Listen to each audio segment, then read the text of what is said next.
হাতটা ধরে টানে নিয়ে আয়। আমার সিগন্যাল মানো না, গাড়ি একদম পিছন দিয়ে বলে দেবো। গাড়ি থেকে নাম, গাড়ি থেকে নাম। আমি গাড়ি থেকে নামলে তোদের পায়ের নিচে মাটি থাকবো না।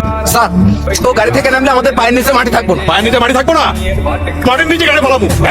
চল, নাম কইতেছে, কি গুলি করে দেবো না।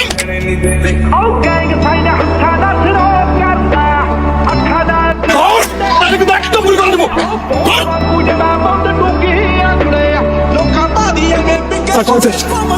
স্যার মাফ করে দিন স্যার, বুঝতে পারিনি sir, sorry sir, sir sorry sir, sir আপনি বুঝতে পারিনি স্যার, স্যার আপনি যেতে পারেন স্যার, স্যার আপনি যান প্লিজ।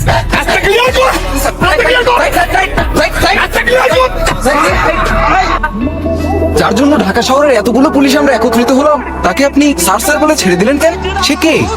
উনি হচ্ছে আদিব মির্জার ছেলে। এক্স্যাক্টলি, আদিব মির্জার ছেলে।